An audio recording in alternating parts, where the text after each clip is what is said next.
안녕하세요. 공부가 뭐니에 나유영경, 김시명 가족, 그리고 아들 김민교가 출연했습니다.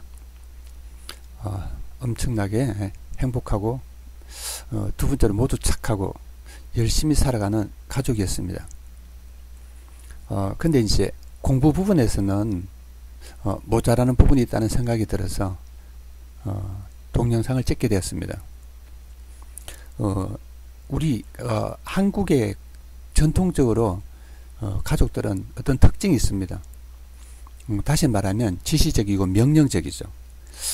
아마도 그 봉건 사회가 굉장히 늦게 끝나고 그 다음에 또 일제시대 그 다음에 군부 독재 이런 어떤 시기가 굉장히 장기화되어서 아마도 우리의 문화 자체가 어느 정도 지시적이고 명령적인 그런 구조를 갖고 있는 게 사실입니다. 근데 이제 제가 말씀드리고 싶은 것은 뭐냐면은 그런 것이 공부라든지 가정생활에서는 굉장히 불편할 수 있다는 뜻입니다.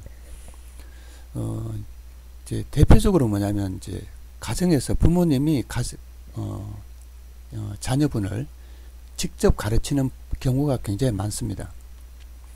물론 이제 특히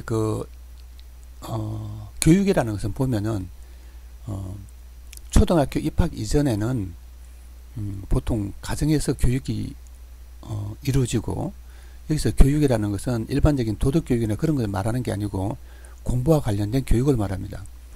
그 다음에 학교라든지를 다니면은 아무래도 집보다는 그런 공부 자체에 대한 교육이 학교나 어떤 학원 그런 쪽으로 이전되게 됩니다. 그런데 이제 집에서도 계속 이제 부모님들이 가르치는 경우가 생기는데, 이때는 문제가 발생하기 쉽습니다. 왜냐하면은 부모와 자식의 어떤 세대 자체가 차이가 굉장히 납니다. 나는데 아버지나 어머니는 아무래도 옛날 방식으로 받은 교육을 생각해서 가르치게 되고, 지금은 교육이 굉장히 많이 바뀌어 있습니다. 그래서 굳이 이야기하면 잘못 가르칠 가능성이 있는 거죠. 왜곡되게 가르칠 경우가 있습니다. 라유영경, 김시명 가족도 그런 어떤 범죄에 속하지 않나 하는 게 제 생각입니다. 그 방송에 나온 걸 보면은 이제 어머니께서 국사 공부를 시키는데 제가 보기에는 완전 암기식으로 시켜요. 이제 암기식으로 시키면 거기에는 뭐가 하냐면은 사고나 판단 이런 것들이 들어가지 않습니다. 그 다음에 이제 이렇게 하면은 양과 속도에 중심을 주지 어떤 질이라든지 사고의 깊이 이쪽은 소홀하게 되기 쉽습니다. 그래서 그런 교육 방식은 아무래도 좀 그렇고, 다른 교육을 어떻게 시키는지는 모르겠는데 하여간 국사는 그렇게 보였습니다. 그 다음에 두 번째로 이제 아빠도 이제 보면은 수학을 가르치는데 계산하는 방식을 이제 이야기하는데 베다 수학이라고 해서 인도에는 보통 이제 구구단도 우리나라와 달리 19단이죠. 예, 19단을 이제 하는데 계산을 하는 방법에는 종류가 굉장히 많죠. 그죠? 뭐 베다 아니더라도 메타 수학해서 등등 굉장히 이제 계산하는 방식은 많습니다. 근데 그것은 어차피 계산 방식의 문제지, 계산 효율적인 문제지 수학이 가지고 있는 본질은 아니죠. 여러분 이제 수학은 이제 우리나라 수학과 진짜 수학이 다른데, 우리는 계산하는 게 수학이라고 생각하는 거죠. 원칙은 수학이라는 것은 세계에 일어나는 현상을 수식화하는 것이죠. 그런데 우리나라는 수식화한 다음에 문제 푸는 것을 수학이라고 생각하니까 이제 그게 문제인 거죠, 사실은. 정말 이제 앞으로 미래의 수학은 아마 우리 주변에 일어나는 현상을 수식화하는 쪽으로 가는 것이 바람직하죠. 그게 진짜 수학이죠. 자, 근데 이제 아마 지시적이고 명령적이고 하다 보면은 학생은 억압이 일어나기 쉽습니다. 그래서 어른한테는 이제 공손하고 이제 그렇지만은 어린아이나 자기보다 약한 사람한테는 굉장히 그 위압적이고 그다음에 이제 권위적인 태도를 취할 가능성이 있습니다. 자, 제가 생각하기에는 아들 김민규가 그래서 태권도를 좋아하고 태권도에 가면은 자기 권위와 명령에서는 그런 태도를 취하는 게 보였습니다. 결과적으로 부모에게 받은 억압이 그렇게 표출된다, 이런 해석이 가능한 것이죠. 다음으로 이제 그 그림을 그리는데 보면은 그 그림이 TV하고 동생하고 나밖에 없죠. 그 다음에 이제 TV는 굉장히 크고 TV를 보는 그 뒷모습에 뒷모습을 두 명이 그려져 있는데, 그게 결국은 몸 전체가 보이는 것도 아니고 그 가슴 등과 등 위쪽으로 보이죠. 그러니까 결국은 하루 종일 뭐에 두 아이가 외롭게 뭐를 보느냐, TV를 보는 그런 모습이 보이는 것이죠. 굉장히 이제 외로움의 상이 중심적입니다. 결국은 이것은 의미를 어떤 의미가 하면은 다른 세계와의 단절, 부모와의 단절을 이제 의미한다, 이렇게 해석할 수 있습니다. 사실 한국에서 많은 그 직장인들이 있고 직장을 나가다 보면은 돌봄의 문제가 발생합니다. 이런 경우에는 정서적 관계가 굉장히 중요한데 보통은 정서적 관계가 그 직장을 나가지 않는 사람보다는 아마 단절되기가 쉽습니다. 근데 이럴수록 뭐냐 하면은 지시명령적인 가정의 분위기보다는 이렇게 소통하고 화합하는 어떤 그런 정서적인 데 초점을 두는 가정관계가 아주 중요합니다. 이제 마지막으로 영어에 대한 이야기를 해볼까 합니다. 참, 영어에 대한 이야기는 아주 특이한 케이스인데 이제 부모님들은 민규가 실어증이라는 표현을 하고 있고 거기에 이제 출연한 상담하는 사람은 선택적 한묵증이라는 말을 사용합니다. 사실은.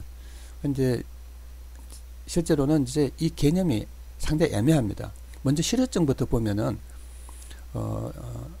실어증은 이럴 수 있어요. 뇌 손상에 의해서 일어날 수도 있고, 아니면 이제 호르몬이라든가 어떤 신경 전달 물질이 어떤 그런 어떤 전달되지 않는 어떤 그런 구조를 갖고 있어서 실어증이 걸릴 수도 있습니다. 그렇지만은 다른 것은 아무런 문제가 없는데 영어에서만 어떤 문제가 생겼다면은 그것은 확실하게 어떤 심리적인 문제지 뇌에 대한 관련된 문제는 아니라고 생각합니다.